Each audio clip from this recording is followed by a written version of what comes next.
Georgia, Georgia, the whole.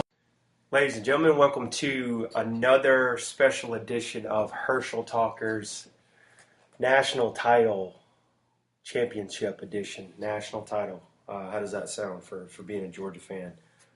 Wanted to say, please follow us on Facebook, follow us on HerschelTalkers.com, follow us on Twitter, Herschel Talkers. Also follow us on our Herschel Talkers YouTube channel. Yeah, first off, we have Sean Bailey, former wide receiver from 2005 SEC Championship game, joining us with a great interview later. Second time he's been on the show. I want to thank Sean again. He's great. I just want to go on a tangent here, rant about myself and Georgia football and being part of this magical season. First off, I want to say I was born, I believe it was third generation. Georgia football was in the family. Great granddad, and 1920 to 26, Curtis Lucky Big Six, played in the Big South, offensive lineman. He's one of the best linemen. This is for the SEC. Could have made it to the pros back then, but actually NFL didn't pay enough. So it came from that. He was a great player. He's in the Georgia Hall of Fame. Also, his son, which is my great uncle, Grady, played a little bit in the 60s at running back. And then his son, Rollins Grady, my first cousin, was a walk-on and played behind David Green and DJ Shockley in the early 2000s. And actually was a walk-on and played at Georgia Southern. So it is in the blood. Been diehard like all of you are out there, and lived or died each season. Pretty much, if they lose, it ruins your weekend. There's passion, love. So just the fact that after 37 years, 1980, we are going to see the Bulldogs, Dog Nation, in the national championship game. This has been a bucket list of mine. Just wanted them. I've always told my friends, Big Sean, who's co-host on there, we just want to win one before we die. But this is the chance on Monday against Alabama to do that. Just wanted to share my thoughts. Sean met in 2009 Oklahoma State game at Wild Wing in Charlotte. Been friends ever since. Brother from another mother. One of my best friends here. We've been to 5 Georgia-Florida games. We've won 4 out of those, actually. Our friend Todd, who lives in Columbia, I want to give a shout out to him. He's been there ever since I met Todd in 2006 in Rusty Rudder. After the Peach Bowl, walked in there and they said, hey, there's a diehard Georgia fan. Met him. Been friends ever since. He's been to Jacksonville with us 5 times. So we FaceTime with him, text him, call him. So this Georgia love has brought some of my best friends together because of Georgia football. Also want to give a shout out to Nate Dogg. You know who you are. One of Sean's good friends. Because of Sean, I met him. He's a great friend. A.K. Patrick. Big D, Damien. Want to give a shout out to him. Editing. Helping me out, aggravating him every week how to do the intro and editing for the podcast. Shout out to him. I want to say Ward, Smokey, you know who you are. Grew up with him. Went to Georgia Southern together. Griffin Dog. Call him every week before the game. He's diehard. Derek, you know who you are. Chili Cheese. Hopefully we'll get one Monday. And also, poor man's AJ. You know who you are. And I want to talk about Mama T. I call her. She knows more Georgia football than anybody else can break down. I call her after every touchdown each game. She's been waiting on this. So I've never seen one. My mom was pregnant with me and actually went to all the Georgia home games when Herschel Walker played in 1980. So this has been a long time coming. I just wanted to share that. This game means a whole lot. And also want to give out to all the guests this year, Uncle Lou. We had Greg Blue, even though we had technical difficulties, Zoom there, Sean Bailey. We had Orson Charles. So just a great year for the Herschel Talkers, and hopefully we'll grow. This will probably be the last one for a while until might do one for the spring game. But I just wanted to share this as an intro this week. Huge game on Monday. I'll be at Kickstands in Charlotte and we pulling the dogs on. Hopefully we can get a win. My prediction, as I mentioned in the interview with Sean Bailey, that I got Georgia 24-21. I'm going to go with Rodrigo Blankenship field goal to win it. So just wanted to share that. We got a great interview with Sean Bailey coming up. And go Dogs. Enjoy. Hey, Sean, we have Sean Bailey, former UGA wide receiver. It's the second time he's been on our Herschel Talkers here. We want to thank him again for joining us. How are we doing today, Sean? Doing good. I appreciate you bringing me back. No problem. I appreciate it. Thanks for your time today. And great time, magical season for Georgia. First title since 1980. Coming off probably, I'd say, game of the year for sure, and then one of the best games I've ever seen. Nerve-wracking. I'm sure everybody in Dog Nation was just stressed to the gills. But double overtime, 54-48 win over Oklahoma.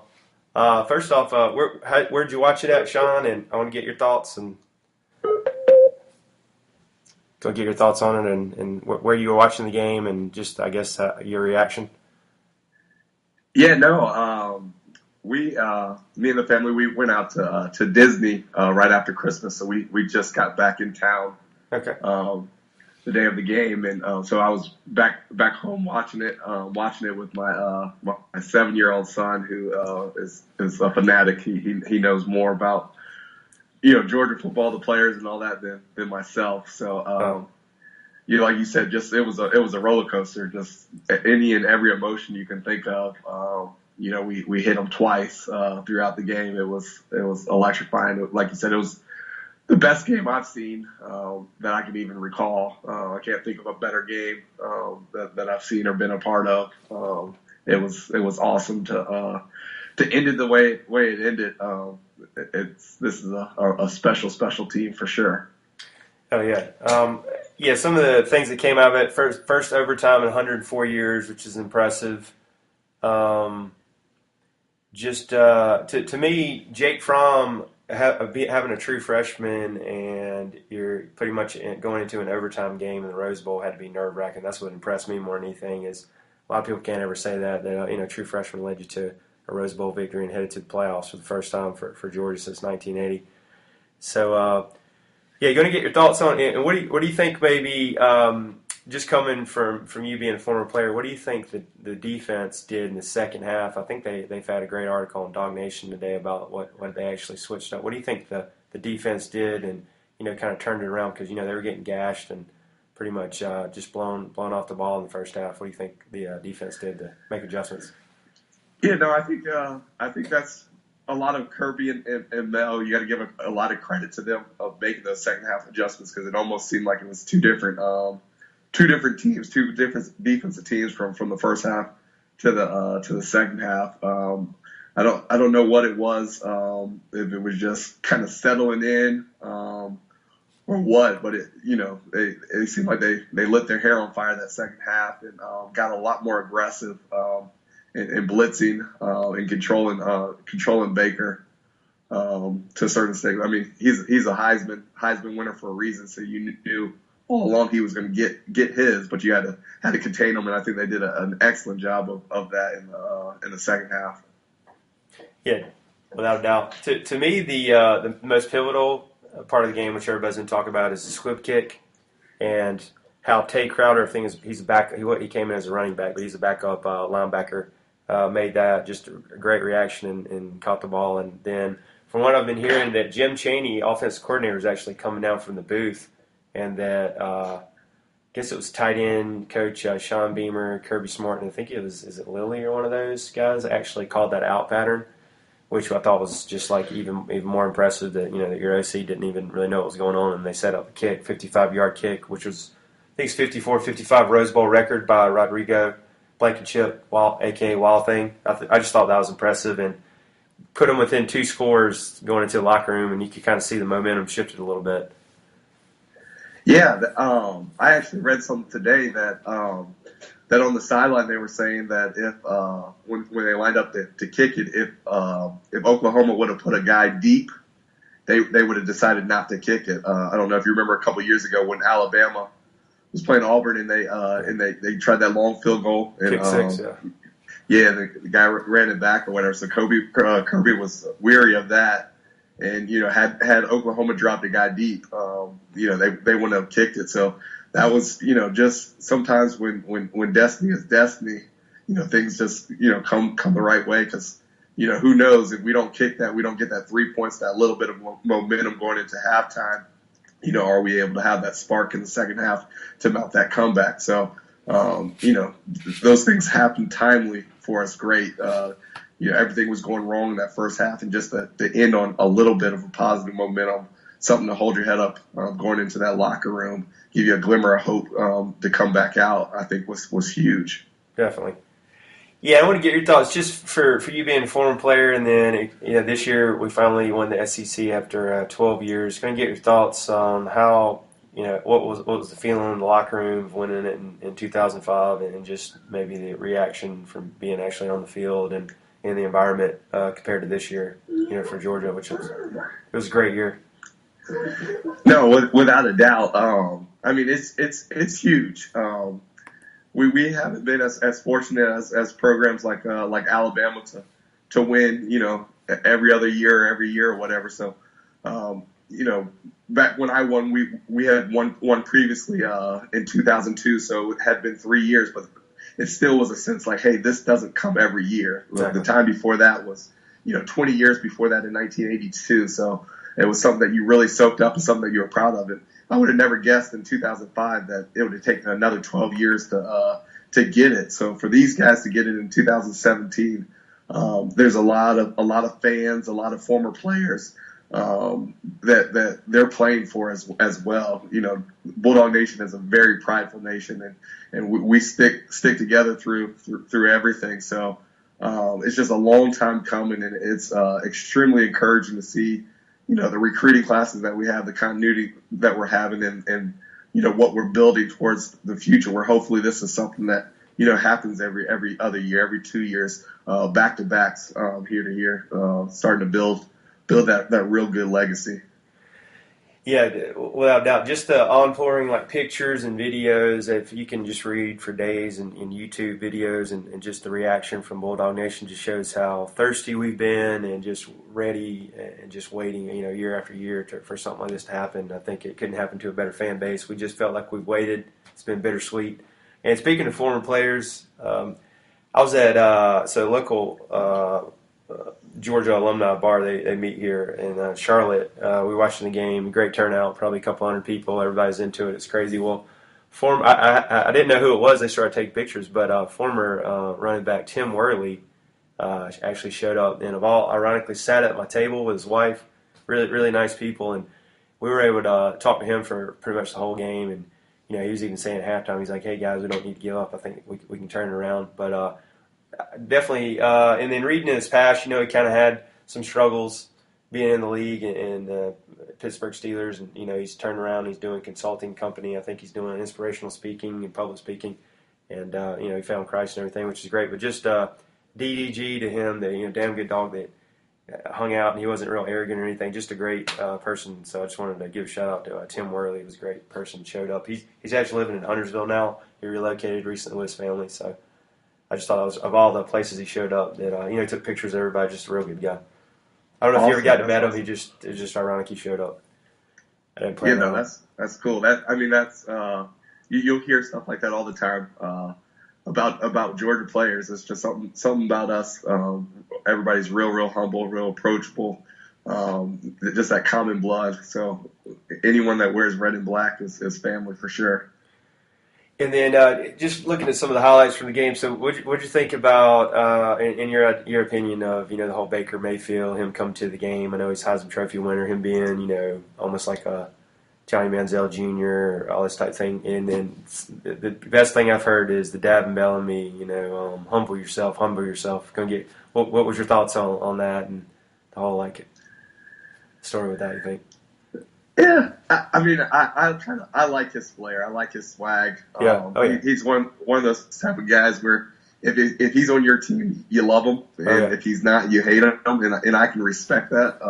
I like the way that he plays in between the lines. There's a lot of quarterbacks specifically, they have to be composed, not real emotional and all that stuff. But he plays, with his hair on fire. So I respect it, and I like him as a player. I wish him nothing but the best going forward.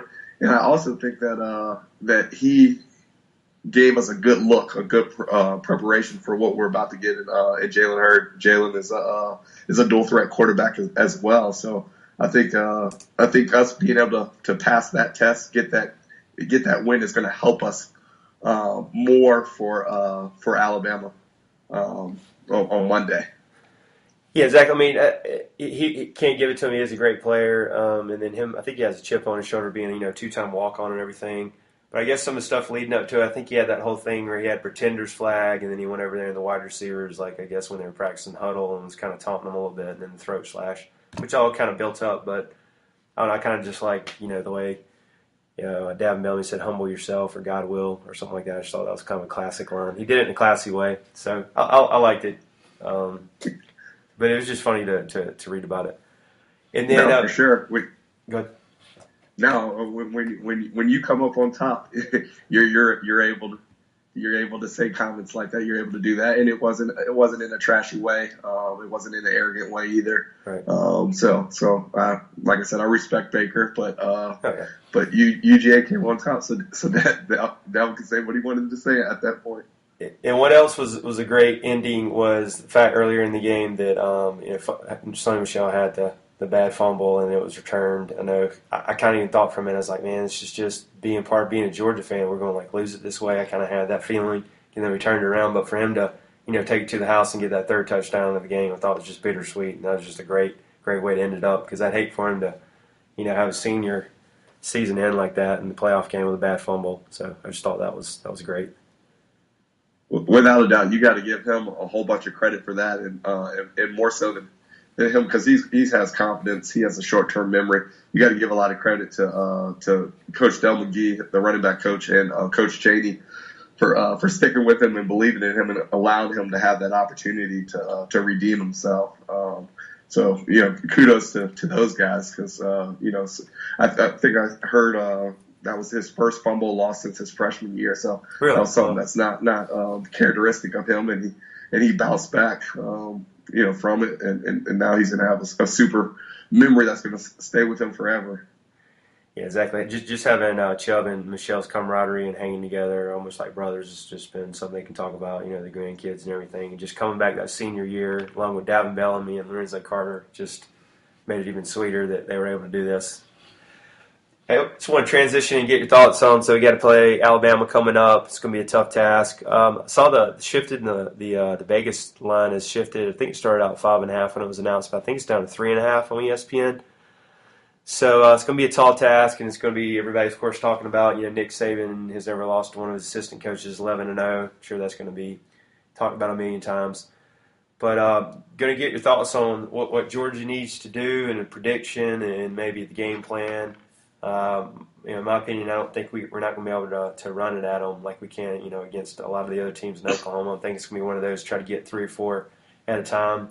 And I think they need to come out and spread out. If you look at any of the defensive or offenses that have given Saban's teams problems on defense, Sean Watson last year, Cam Newton in the past, even Jared Stidham most recently, you got to spread them out. I think we need to do a lot of maybe bubble screens and screen passes out to like Michelle or even Swift, get out in the open, but just run sweeps. Don't run in the middle, because it's so tough in there, I think, in my opinion. And then I think we're going to get can't let Jalen Hurd get loose out there. I don't think he's the greatest passer, but really focusing on Calvin Ridley. So that's my keys to the game. I was going to get your thoughts on, maybe give a prediction.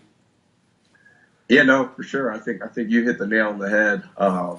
I think these two teams are built to play each other. I don't think we were necessarily built to play Oklahoma. You're not going to see too many games that we play that are going to have that type of score.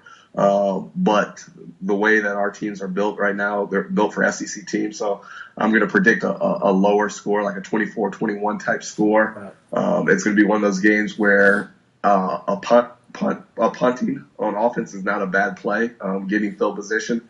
So being patient, I would love for Cheney to throw the ball some on first downs, not the run pass type thing. Right. And like you said, open it up and mix it up. So do some zone option running plays with Fromm where it might be 6 or 7.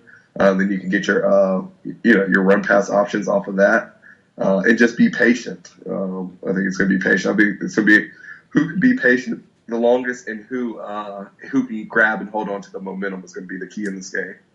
Yeah, I completely agree.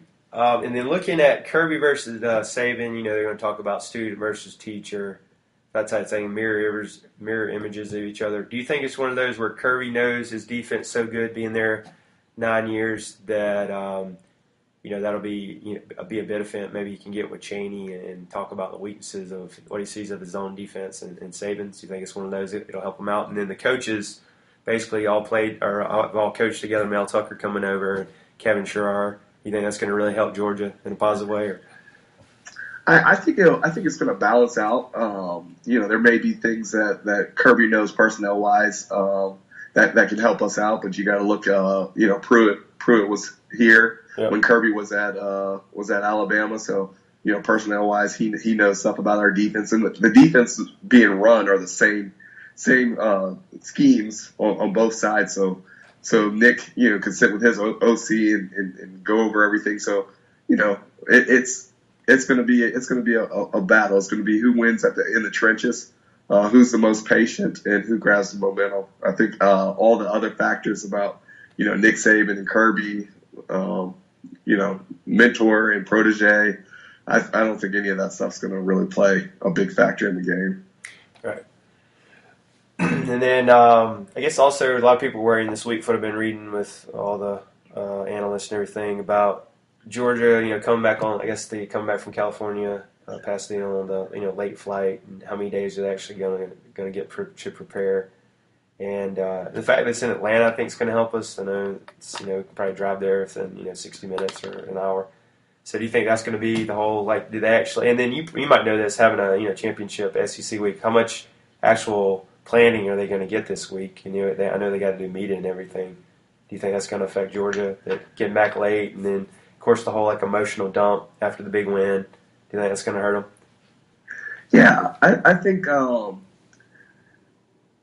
if we had 2 more games, the road trip hurts you. But for one game, I don't think it's as big. I think one of the things that we do have to be wary of is the emotional roller coaster. That takes more out of you, right. Believe it or not. Having to go into 2 overtimes, having that squeaker type game that you win on the last play of the game, and double overtime, and that emotional roller coaster that your team has been on, being able to settle back down and put that away and get onto Alabama is a lot tougher than where Alabama kind of had not an easy game, but they controlled the game the whole time. There wasn't a dramatic ending to it. It wasn't as emotional for them. They didn't have to stretch as much emotions. So their nerves were calm, and they're able to just jump right on to Georgia. So that's one of the things that we have to be cautious of. And I think Kirby's doing a good job. He understands that, and that's something that he's making sure to address head on. But one of the cool things about Kirby and even Nick Saban is they plan as if they're going to win. So this whole 30-day period from the SEC championship game, or 21-day period, whatever it was, to the Rose Bowl, they didn't focus all their time just on Oklahoma. They used all that extra time to game plan for Clemson and Alabama. So as soon as they got onto the plane, they already had their game plan ready to go for Alabama, since Alabama had won at that point. Yeah. And it's been on it the minute they got onto that plane. They've been focused straight on Alabama. So I think that's good. Yeah, definitely good point. And then what did you possibly see? Did you get to watch the whole Clemson Alabama game? Did you? I did. Yeah, I did. Yeah, I was going to get your thoughts on that. What do you think that Alabama maybe was able to do to Clemson? It was very surprising to me, 24-6, and Kelly Bryant wasn't able to hardly do anything, and I think he was held to 120-something yards passing and had a pick 6. Do you think it was just the defensive line? Do you think Saban had this one circled? He wanted revenge from last year? and then that they got some linebackers back healthy during the month off. Or what were your thoughts on that? That they're able to Yeah, accommodate? I think it's about a combination of about four things. One, Saban is one of the best coaches there is from high school, college, or NFL. He's one of the best coaches there is. So if you give him, 20-something days to game plan for one team, he's going to be pretty good versus that team if he has that much time. So obviously they didn't play in the SEC championship game. They had a lot of rest. As you mentioned, they got a lot more healthy. They got a lot of their linebackers back and just overall rest and depth back into the game. And then also, I think the best thing that probably could have happened to them was them losing to Auburn. It forced them to kind of hit that reset button. They were humbled, and they had to go back to the drawing board to kind of find their identity again. And I think they did that. And I think they showed up. So they had a lot of stuff going for them going into that Clemson game with getting rested, getting healthy, having the extra time to prepare for that one team. And then coming off that loss against Auburn. Yeah, totally agree with that. Very good points. I'll give my prediction too. You actually took my score. That's the exact one I was going to say. I'm going to say 24-21 Dogs with Rodrigo Blankenship field goal to win it. But I definitely see it being in the 20s. I don't see it being a blowout. At least I hope not. But I don't know where you're watching or anything, but I'm going to watch it at the same spot.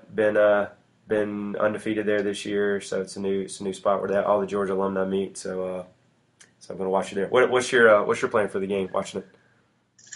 I'm actually working on some tickets. Oh, really? My Okay. neighbor, Nice. Works for Ford, and there's a good chance that they're going to get 2 tickets. Which if they do, nice. they're going to give them to me. So I should know within the next day or so if I have tickets. Awesome, man. That'd be keep my fingers crossed. Oh yeah, real good. It's really. Are you going to take your son, or who would you take?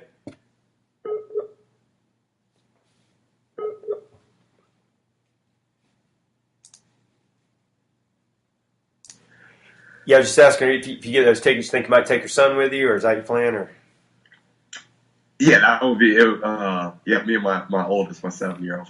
That's awesome.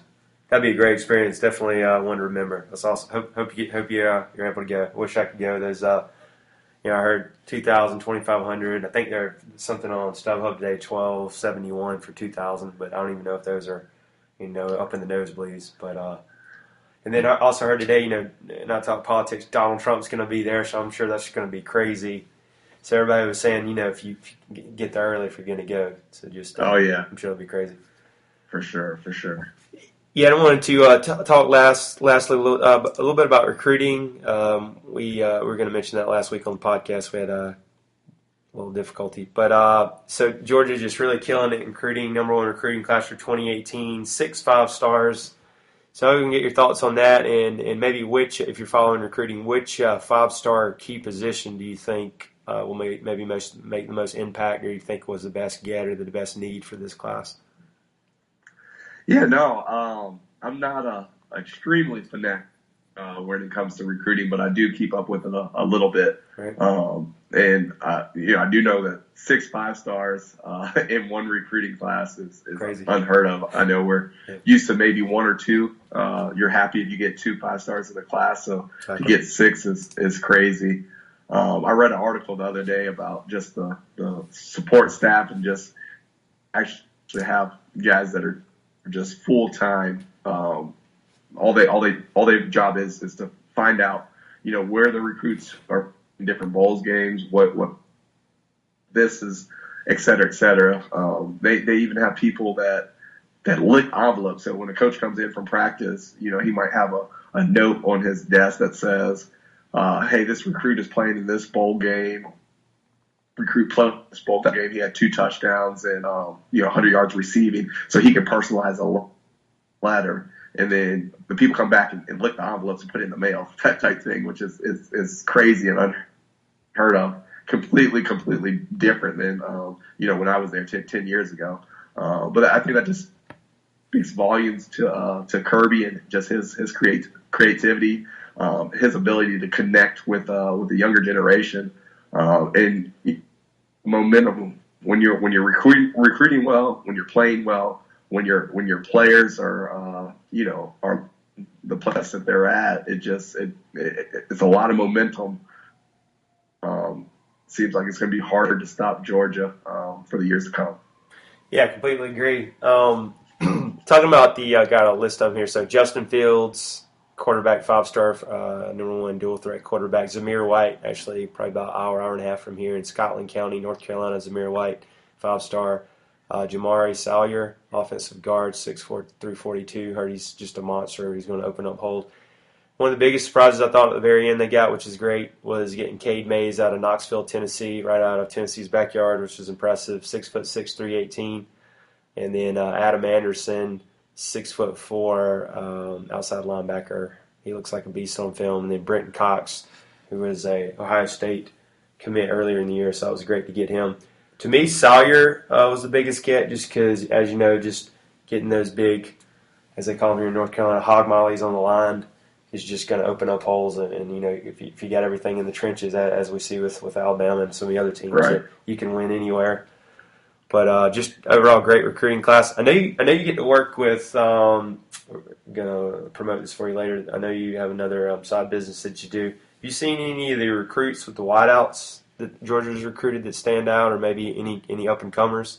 I think you've worked with some guys. Is that right? Yeah, I do. My company is called Breakout Training. Okay. But we one of the schools that we work with is Walton. And Blaylock, the 5-star receiver. That's right. Not in this class, but next class. He's one of the guys that I worked with. He's phenomenal. He's a guy that can do a lot of stuff with the ball in his hand. Walton used him as a quarterback running the Wildcat. Catching balls in the slot, catching them on the outside. He played safety, return kicks, very, very versatile. But he's a guy that I would definitely look out for. Almost, I mean, he's a great receiver and he should be recruited as a receiver. But I like him as an athlete just because he's so versatile. So a guy that's going to come in and be able to catch punts, return kicks, and all that stuff. He's a really, really smart kid. Makes awesome grades, and he's one of those kids that you don't have to worry about getting into any kind of trouble or anything as well. That's awesome. Yeah, Dominique Blaylock. Yeah, I got him here as on 247, 6 foot 175. Who's he kind of maybe remind you of? Maybe a pro or a college player you've seen? Anybody kind of stands out like he reminds you of? Yeah, he's a lot like Terry Godwin. Okay. He's a little bit smaller frame, but he's very elusive when he gets the ball in his. I think he's a guy that's going to be able to play early, but real shifty. This year Walton went 10-0 in the regular season, and I mean he on offense he was involved every other play, doing something. So I'm looking forward to see what he does next year, his senior year, and then getting him into Georgia.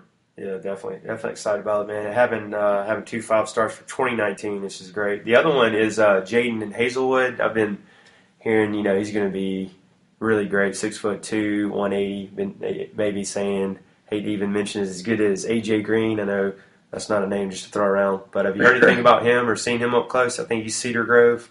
I guess that's up there in Atlanta somewhere, I assume. Yeah, I haven't seen him play. I'm good friends with Terrence Edwards, Okay. and Terrence does a lot of stuff with receivers around Metro Atlanta. And he was talking about it. He said he's the real deal. Like you said, I don't know if I would say anything about AJ Green until you get into college and start performing, but he did say he is a legit playmaker. Yeah, and I think that's going to be a big need for the 2019. Georgia did get, I believe it was Kyrus Jackson.